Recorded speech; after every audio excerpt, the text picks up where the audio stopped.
Welcome back everyone. For today's video we are going to be taking a look at the grand finals of the AI Cup, which is part of the Chess Champions Tour being held on chess.com. Now we of course have a big matchup with Maxime and Vachier-Lagrave facing off against Magnus Carlsen, the former 5-time world chess champion. Now as you guys know, Magnus won the winners bracket, which means he's facing Maxime, the winner of the losers bracket. Maxime in a very tough situation where he will have to beat Magnus in 2 separate matches in order to win the tournament and punch a spot into the finals of the Chess Champions Tour being held in Toronto later this year, with a whopping $500,000 prize fund and a first prize of $200,000. Not bad for chess, eh? So let's jump right into the action. So the first game we're going to be looking at is the first game of the first match. Magnus with the white pieces playing against Maxime. Now they start off by playing a 4-game match with 15 minutes plus 3-second increment for every game, and if it's tied 2-2 they play an Armageddon. Now if Maxime is able to win this match, then they will play a second match, or a quote-unquote reset, where Maxime will have to win over the course of 2 games, same time control, 15 plus 3, and then Armageddon if they are tied 1-1. All right, let's jump into the action. So first game of the match, we get d4 being played. Now we have d5, c4, and Maxime plays d takes c4, which is the Queen's Gambit accepted. Now Maxime is one of the players who's been much maligned over his career for having a very limited repertoire. What I mean by that is for most of his career, Maxime against d4 has played the Grunfeld system with knight f6, g6, and d5, and then additionally against e4 he has almost exclusively played the Najdorf system in the Sicilian. So Maxime is what is known as a two system Andy. He's only played the Najdorf, he's only played the Grunfeld, and it definitely has hurt his results, I feel, because a lot of players are able to dial it up and prepare for these specific openings. And even though he has great preparation, he struggled a lot over the last probably 5 to 6 years because of his limited repertoire. So Maxime has started branching out in recent times. He has started playing the Queen's Gambit accepted as well, which he plays in this game. So we get dc4, Magnus plays e3, we get knight to f6, bishop takes c4, e6, knight f3, a6, castles, c5, and now Magnus plays a4. Now Magnus has played this line with d takes c5, which is known as the queenless endgame in the Queen's Gambit accepted. It's maybe a very small advantage for white in this line with b3 and bishop b2. Generally black is able to defend this, and if you play accurately you should draw it. Excuse me. That being said, Magnus has won some games in the system, like against Livio Dieter Nasipiano, the famous Romanian Grandmaster. So in this game, Magnus decides instead to play a4. We get the move knight to c6, queen to e2, c takes d4, and now rook to d1. White has temporarily sacrificed a pawn in the center, but there is a pin here, and so black has to decide, do you try to save the extra pawn with bishop c5, or do you play bishop e7? Now if you were to play bishop c5 trying to guard the pawn, after pawn takes pawn you're not able to keep the extra pawn, because after knight takes pawn, knight takes bishop, bishop takes knight. White has bishop to e3 here, and now your bishop on d4 is pinned by the rook. If you take the bishop, you lose the queen and you resign the game. And if you play e5 to try and guard the bishop, now I take with my bishop, and suddenly you can't recapture the pawn, because then that puts your king in check and you lose the game. So black really can't try to save the temporary extra pawn. So MVL goes bishop to e7, and now we get e takes d4 being played, and now castles and knight to c3. After knight to c3, MVL plays knight to b4 with the idea of stopping white from playing d5. Very important move, by the way, because let's just say you play a random move like rook b8. After d5 takes, knight takes, and bishop takes, white has a big advantage here because of the big threats on both of these diagonals. Rook on d1 plays perfectly, queen on e2 also plays perfectly, and in general white should probably go on to win. So when Maxime plays knight to b4 here, the idea is that after knight to e5, b6, white can never play d5, and after knight e4 we get bishop b7, takes, rook a3, and now black can play b5 or knight to d5, blockading this pawn. Now what we end up with in all these situations is white having this isolated pawn on d4, which if you can't get rid of it can become a long-term weakness. So we get knight e4, bishop b7, takes, rook a3, and Magnus's idea here is that it's going to be very hard to activate this rook because you have this rook on d1. In another world, you'd love to put the rook on e1, go bishop f4, and go rook a d1. But again, in this position, the idea doesn't really exist because the rook is in the way. You can't put your rook here. Even if you go bishop f4, rook e8, you'd have to waste time playing rook d2 to go rook d1 or rook e1, and it's just very costly. So instead, Magnus plays rook to a3, and now he's arguing he's got this nice rook on d1, which supports the pawn, and he can lift the rook either to g3 or h3, putting pressure on the h7 and g7 pawns. Now here, Maxime plays b5, which is a very aggressive move. Computer doesn't love it so much, but I actually think that in a rapid or blitz game, it's a very nice idea because black plays for quick counterplay, and the ideas and themes become very obvious, and you don't have to ever waste a lot of time on the clock, which can pay huge dividends in rapid and blitz specifically.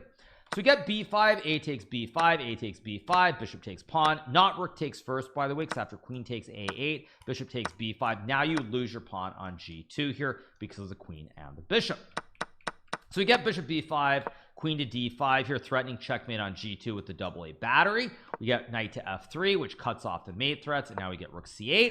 And now rook takes a8, bishop takes a8, and bishop to d2 is played by Magnus. Now temporarily Magnus has an extra pawn, but two of those pawns are very weak, d4 and b2. So what Magnus would love to do here is get something like knight c6 and bishop c3, where the bishop is supporting both of these pawns in addition to being a wooden shield. However, Maxime plays rook to c2, pinning the bishop on d2. You can't capture the horse because then you lose your queen. So we get queen to f1. Now queen d6 played by Maxime to guard the knight. Magnus goes rook c1. We get bishop to e4. Another very, very good move here, by the way, because what Maxime wants is he wants Magnus to trade the rooks, and now the knight on c2, the bishop on f6, and the queen on d6 are all attacking this pawn on d4. So Magnus goes bishop to a4. We get rook takes rook, queen takes rook. Magnus has an idea of creating the ice skater with queen to c8 at some point down the road. Game continues with knight to c6. Magnus goes bishop f4, and here Maxime makes a slight inaccuracy with this move queen d5. Now it's not really an inaccuracy because it doesn't change the balance of the game, but what Maxime probably should have played was this move knight takes d4. Now it's a hard move to play for a couple of reasons. First of all, it looks like a clean Botez gambit because the bishop takes queen, but after knight e2 forking the king and the queen, the king moves to f1. You get knight takes c1, and just like that, material is even once again. Additionally, there are ideas like queen to c8, which look really scary, but after queen to f8 and the trade, both sides once again have two bishops and a knight on the board and 4 pawns each, so the game should be a draw as well. Instead, Maxime plays queen d5. Magnus decides here to trade on c6, and now he makes a very strange decision by playing this move bishop d6. Now in this position, what I was expecting was a move like knight to e5, and after bishop takes knight, bishop takes bishop, f6, bishop d6, and something like bishop b5. The game should be a draw here due to the opposite colored bishops, even though white has one extra pawn. One sample line would be something like f3, king f7. Let's just make some moves, something like this, and after king d5, king c3, black can play something like bishop e2, bishop c7. You go here, force all the pawns on the dark squares, and after bishop f1, let's just say white goes bishop b6, g6, f5. You can get some position like this, but eventually black will just wait on the white squares. White can never make any progress. Both sides of pawns are on the opposite color of the bishop, and the game should be a draw. Instead, Magnus plays bishop d6 here, which is simply too aggressive. Now I think Magnus, when he played this move, being a little bit low on time, simply didn't realize that after the exchange on f3 and bishop takes d4, that black's king actually is getting over to the queen side before you can push the b pawn down the board. So here we get b4, which is, I think, a mistake. Probably Magnus should have just played b3, putting the pawns on the white squares. Instead, we get b4, f6, king f4 is played here in this position. If you were to go bishop c5, hoping for something like bishop c3 and b5, b6, black can actually just trade the bishops, because after king f7, c6, king e7, c7, and king d7, the king is in time to capture the white pawn. So we get f4, king f7. Magnus goes king g2. f4 also a move that I thought was a little bit awkward here, putting the pawn on a dark square, which is the same color as this bishop. So we get king f7, king g2, king e8, b5, king d7, bishop b4, which is a slight mistake. We get king c7, and now after bishop a5 and king d6, it becomes abundantly clear here that Magnus is actually going to lose this outside b5 pawn here to the black king. So we get king f3, king c5, and now we have king e4, which is a big mistake. Probably b6 was the last try, but after king c6, black is simply going to capture this pawn on b6. Now, whether this is actually a winning bishop and pawn endgame, very hard to judge. Here there are definitely good chances due to the bishops being of the same color, but that being said, I still think there are pretty good practical drawing chances. Instead, Magnus goes king to e4, which basically loses on the spot, because after bishop takes f2, We get f5, pawn takes pawn, king takes pawn, king b5, bishop c3, and now there's this move bishop to h4. Now without bishop to h4, the game probably would be a draw here, because if black were to play a move like king c6, white can sack the bishop for the pawns, and after king f5, king d5, king f5, white's king is getting back to this corner, and this is a theoretical draw here simply because the bishop is the wrong color towards the queen square. This is a light square and it's a dark square bishop. So even here, once you get this position, after h5, h4, king here, h3, king here, black can never win the game. And even if a beginner were playing against Magnus for myself, as long as you keep the king on these two squares, you can never lose this position because the bishop is the wrong color. If this pawn on a3 were on a3, for example, it would be winning because the queening square is the same as the bishop. But in this case, it's simply a draw. However, here there's this move bishop to h4 guarding the pawn on f6, and now the game is effectively over. It concludes after king e6, king c4, we get bishop a5, king d3 from Maxime. Very good understanding here that he doesn't need to worry about all the pawns. If you can get this f pawn down the board, it will be winning. We get king f7, f5 takes f4, king takes h7, f3. Now you have to go bishop b6 to stop f2, but after bishop to g5, we get bishop f2. White cannot play king g6 because then bishop e3 cuts off the diagonal, and when you move the bishop, I push and win the game. So we have bishop f2, king e2 played, bishop g3, bishop h4. Another excellent move, maybe not the only move that wins, but it's excellent because what it does is it forces this bishop to h4, and now white cannot start pushing this h pawn up the board. And after bishop to d2 here, Magnus resigns in view of the fact that if you were to play, say, h3, there's bishop to e1 here. You, again, cannot keep the bishop on this diagonal. If you move away, I get f2, f1, queen. And if you trade the bishops after h4, f2, h5, queen, h6, black can simply go queen to f6, attacking the pawn. You have to move the king. I take on h6 and I win the game. So after bishop to d2 here, Magnus resigns the game. Maxime takes a 1-0 lead in the first match. Now, the next three games would actually all end up being drawn. Maxime would hold his own very comfortably, and he would win the first match. No Armageddon, nothing else being needed. So Maxime wins this shocking first 4-game match by a score of 2.5 to 1.5, and we do have the classic reset. Now, I do believe the only time in the Chess Champions Tour that we've had a classic reset was when Fabiano Caruana and Hikaru Nakamura, myself of course, faced off in the Chessable Masters earlier this year. And in that event, after winning the first match, I would carry my momentum over and win the second match as well. So could Maxime do the same thing? Let's dive right into the action. First game of the reset. Now, in the reset, it's 2 games of 15 minutes with a 3-second increment. And if it's tied 1-1, they go to Armageddon. So in this game, we get d4 from Magnus, knight d5, c4, dc4 once again, and we have the classic Queen's Gambit accepted. This time, Magnus plays e4. Now, to point this out, in the third game of the first match, Magnus would also play e4 against the Queen's Gambit accepted as well. That game would be a draw, but Magnus actually had some great winning chances. So we get e5, knight to f3 played. We get bishop to b4, knight c3, knight f6, knight e5, and b5. Now, this line has been around for a while. I think Maxime is one of the first players to popularize it. I believe he played it in one of the early Grand Chess Tour events earlier this year. It was also played in Norway Chess by Vachier-Lagrave and Magnus. He played it against both Hikaru Nakamura, the streamer, but also against Alireza Firouzja. Now, against Hikaru, he drew pretty comfortably. Against Alireza, he lost, but he had chances to win that game. Now, the reason this has become popular is that black is playing for counterplay and counterpunching. White has a very nice big white center here with the pawns on d4, e4, f3, and e2. At the same time, the d4 pawn is a little bit vulnerable, and these pawns restrict the light square bishop from developing. So here we get castles. Magnus plays a3, bishop a5, bishop to e3, c5. All these moves, by the way, being blitzed out immediately. dc5, queen e8, queen d6 being played. And now we have the move bishop to e6. Now, after bishop to e6, Magnus castles, and this is the first spot where Maxime uses a little bit of time to think. As you see, he uses approximately 30 seconds before playing queen c8. Now, after queen c8, Magnus continues to play instantly. We get knight takes b5, and now we have a6, knight to d4, and after bishop to c7 on first glance, you're like, uh-oh, what has Magnus done? The queen's under attack here. Where can the queen even go? If you go to c6, you hang the queen. b6, same thing. And if you go to e7, there's bishop takes e5. Black has an extra knight, and black should win the game. So on first glance, you're like, uh-oh, what is Magnus doing? Has he blundered? Now, I don't know whether Magnus has been watching my Botez Gambit speedruns or not, but here Magnus decides to sack the queen with knight takes e6. Now, this is completely insane, but shockingly, the computer actually says that this is completely playable. We get knight takes bishop.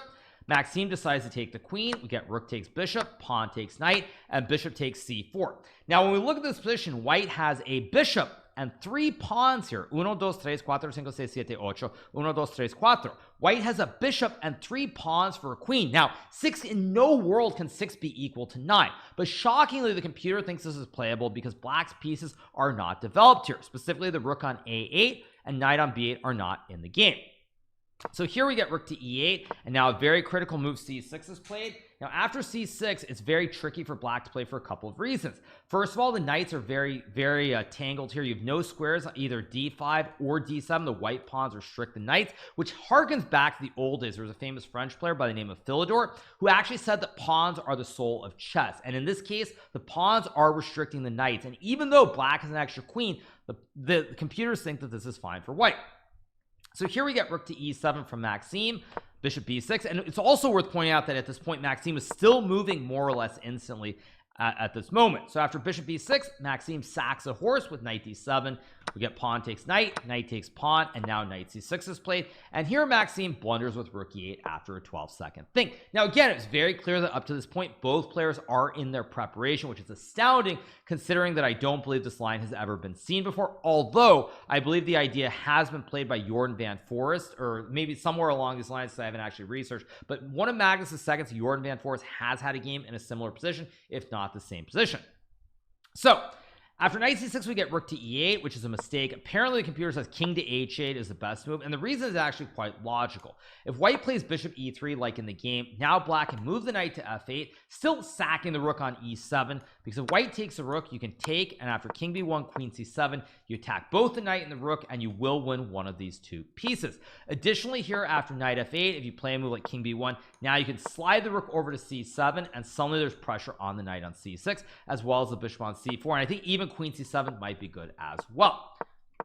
But instead we get rook e8, which again, if you're not super prepped to the gills or you're not stockfish, very hard to play king h8. And now after bishop e3, Magnus is actually much better here, and the reason is that now you're still struggling to stack the piece on the c file. White can move the king and also claim the d file with rook hd1. So we get queen c7, rook hd1, knight to f8 played by Maxime here to guard the pawn on e6. Magnus goes king to b1, and now we get king to h8, breaking any threats on this diagonal towards g8. Here we have the move h4 being played, and the reason the computer likes white's position so much is that white essentially has 2 bishops as well as 3 pawns in return for the queen, and black does not really have activity. This queen does not have open diagonals, open files. Rooks are stuck on the back rank here. You can't try to contest the d file or the b file because of this knight, and so white has a significant advantage. So here we get h6. Now we have g4 being played by Magnus, a first move that's not completely precise. We get queen f7, knight to e5, queen to f6, and now bishop d4. So what Magnus is angling for here is he's thinking with the 2 bishops on these diagonals, they should be able to create a lot of threats down the road. So we get queen takes h4, bishop takes e6, and now Maxime plays queen h2, which is the first in a series of moves that are simply remarkable. Now queen h2 is a very, very good move because first of all, you can't take the bishop because of the fork with knight g6, which wins the queen, but queen to h2 is a lot better than queen g3. Now queen g3 is another move that looks like you could maybe play it, but after bishop to d5 here, if you were to play rook a c8, which is very similar to what happens in another variation, white has a spectacular idea here with knight to f7 checking the king. You go king to h7, and after rook to h1, there are all these massive threats towards the pawn on h6, especially because white has the double wooden shield in the middle of the board here. So with this double wooden shield, this is actually completely winning. But when Maxime plays queen to h2 here and Magnus goes bishop d5, here rook a c8 is potentially a move because now there's never going to be any threats with a rook to h1 because the queen covers it, but the queen also creates threats on the second rank as well as back towards the rook on d6 here. So Instead, Maxime plays king h7, slightly inaccurate, but here Magnus plays the move g5, which is flat out a blunder. What Magnus needed to do was simply take the rook on a8. After rook takes a8 and bishop c3, white has a nice advantage here. You've got a rook and a bishop for the queen. You still have a couple of pawns, but black's knight is super passive. It can't get into the game very easily, and white has total domination of the board. Now, is this actually winning? I'm not so sure. Computer thinks black can defend it, but nonetheless, I think white has great winning chances. Instead, we got g5 here, and now Maxime plays this excellent move, rook ac8 immediately. Now, this is a fantastic move because one thing that a lot of top players struggle with when they play Magnus Carlsen is they start to see the boogeyman. Now, what I mean by that is they start seeing ghosts, you start seeing tactics, you start seeing things that don't exist in the position, but MVL plays this move very quickly. Now, at first glance, it looks really scary because after g6, if you go king h8, there's knight f7, king g8 takes, king h8, and there's bishop g7, sacking the bishop, takes, knight f5 check, king h8, g7 check, king h7, g8, queen checkmate, GG, why not? Game over. But if white plays g6, you can sack the knight with knight takes pawn, and after rook takes g6, you can ignore everything with queen c2 check, king a2, and queen takes d1. And now black simply has a queen and a rook for two bishops and a knight, and white is a little bit too slow to create threats towards g7 here. If you play a move like knight d3, I can just take the rook, and if you move the bishop, then you lose the knight, and everything is just falling apart immediately.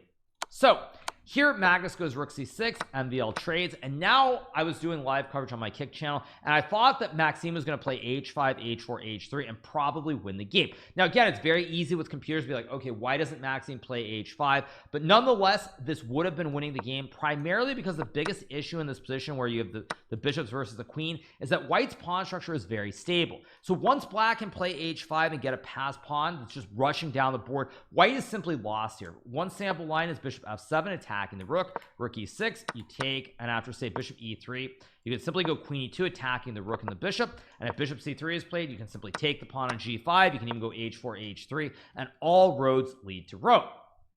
At any rate, Maxime takes on g5, we get bishop f7, rook to c8, now bishop e5 is played here, attacking the queen on h2. Queen g2 is played, we get knight d4. Now apparently there's some mistakes, but I'm not going to go into deep explanations because I myself don't understand why some of these moves are wrong from the black side.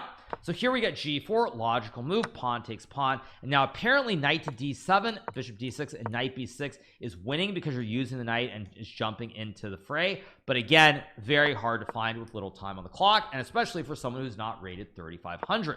Instead, we got queen takes e4 check, we have king a2, and now you're thinking, well, queen takes e5, black wins the game. But here there's actually rook h1, and the black king is getting checkmated immediately here because you have no squares available.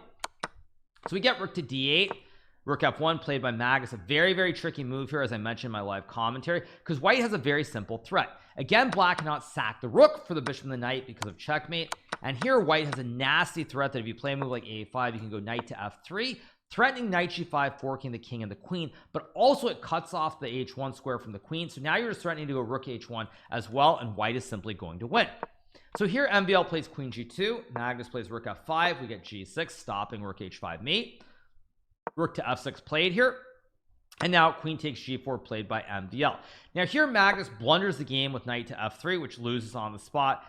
But already here it's very hard to play. The only move that keeps white in the game is this very unusual looking move, knight to c6, and now rook to d3 is the best move here. Would MVL have been able to find it? Who even knows? And whereas if black were to play rook c8, which is another logical move, now white can play knight to e7 here, attacking the rook, and after rook c5, rook to f4, everything remains hanging, but apparently the computer thinks that white is okay. Even besides that here after rook c8, even a move like bishop to b3 is playable, and the king is a little bit loose here. You have rook f7, the bishops are jumping, the knight is moving all over the board, and I still think white has great chances to survive. So knight c6 would have been the best move. I also thought bishop b3 was maybe a try, and after rook takes d4, sacking the rook, you have rook takes f8, king h6, and if white goes bishop f6, there's rook d7, cutting off the checkmate threats. And if white were to take on d4, after queen takes d4, black is probably winning, but still after rook a8, there's a lot of work left to be done. But when Magnus plays knight to f3 here, and MVL responds in 3 seconds with rook d3, Magnus basically realizes he's completely lost because now the knight has no good squares.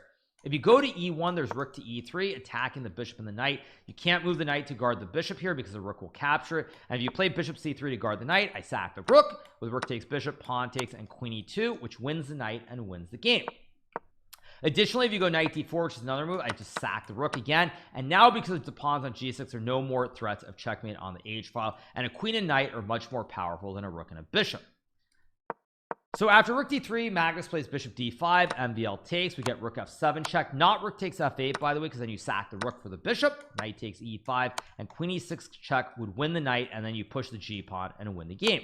So we get rook f7 instead, king h6, we have bishop to g7 check being played, king h5, Magnus plays rook takes f8, we get queen to c4 check, b3 only move. If you move the king back to a1, rook to d1 would be checkmate here. Same thing for king b1, rook d1 ends the game because both the squares are covered by the queen. So we get b3, queen e2, bishop b2, and now king to g4 played by MVL. Great move. The knight is completely dominated again. You simply have no squares available. If knight e5 I take and the bishop is pinned. Same thing for d4, bishop remains pinned. So knight is effectively dominated. You have no squares to move the knight to. You could go knight g1 here, but after queen g2, again, where is your knight going? So Magnus plays a4 here, and now MVL plays another great move, which is queen takes knight on f3.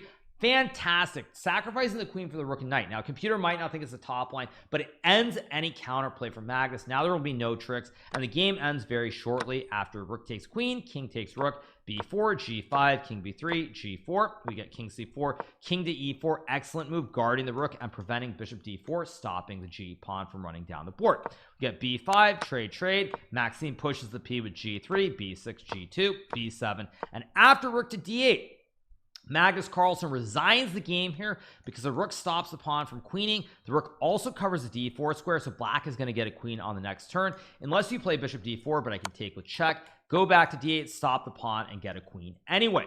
So a magnificent first game played by both players. Honestly, I think this game could have gone either way, but MVL keeps it together a little bit better than Magnus, and he's able to win this wild game in spite of Magnus using what I perceive to be as some very, very deep opening preparation. So Maxime weathers the storm in the first game. Not only weathers it, he wins. So let's take a look at the second game.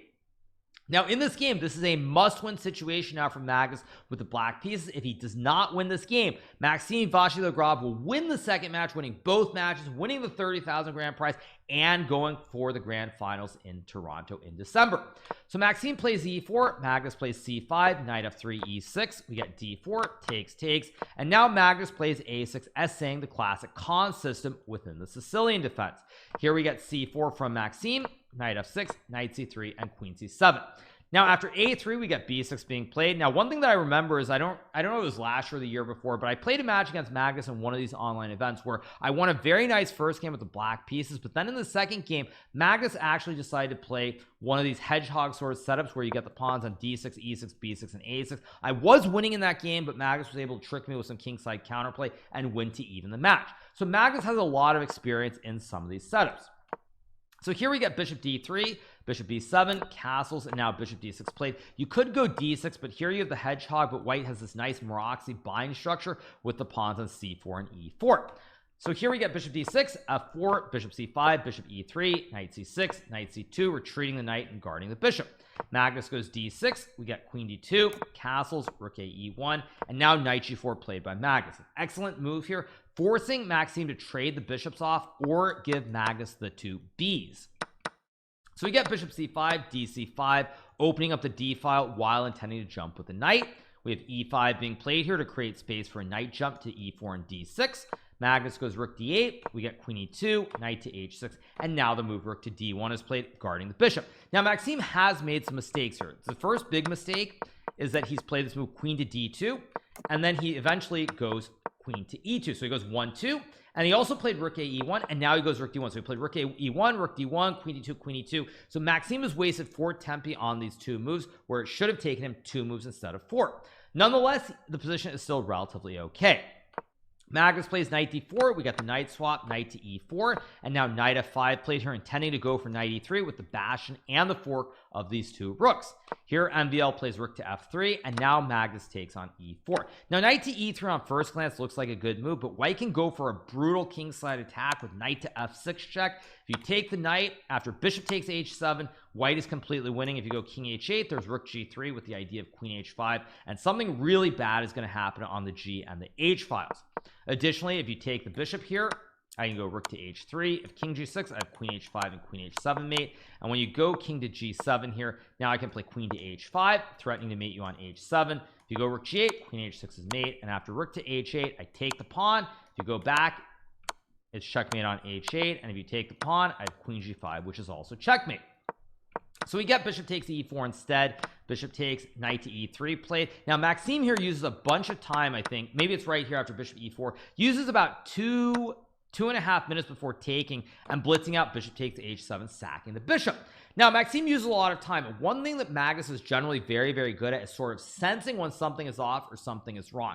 But in this case, Magnus correctly and incorrectly assumes that Maxime has just made a huge blunder due to the nerves and the situation of only needing a draw to win the event. So Magnus captures, we get rook h3, king g8, queen to h5, and now with 9 minutes and 39 seconds on the clock, Magnus plays this move f5 immediately in 2 seconds, and this move throws away any chances of winning.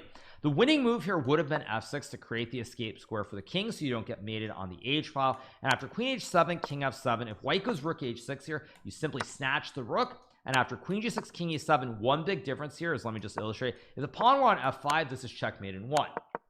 With the pawn on f6, there's no mate. And after queen takes g7, rook f7, let's just say ef6 and king d6, black has an extra rook and a knight, and he's completely winning. If you were to play rook h7, another move, black can go rook f8, guarding the rook. And again, black simply has too much material and wins the game.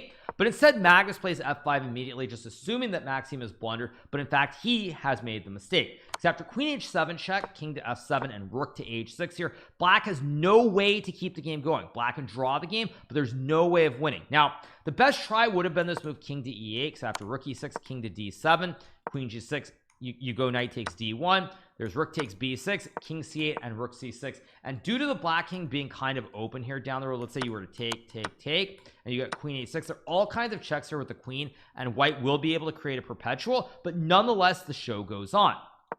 Additionally, if you were to take the rook on d1 after queen g6 check, if you go to g8, I just make the repetition. And if you were to play king to e7, I take on e6 with checkmate. So Magnus probably could have forced a draw a number of ways. Instead, he decides to take the pawn on c4. King e8 was the only way to try and keep the game going, by the way, but instead he takes on c4. We get rook f6, king to e8, queen takes g7. Here, Magnus Carlsen resigns the game and loses the second match by a score of 2-0, a clean sweep for MVL. Now, of course, Magnus could have forced a draw many ways in this final game. He ends up losing it. The reason he resigned here, by the way, is if you move the queen to guard the rook here against the mate threats, rook e6, queen e7, queen takes, queen is checkmate.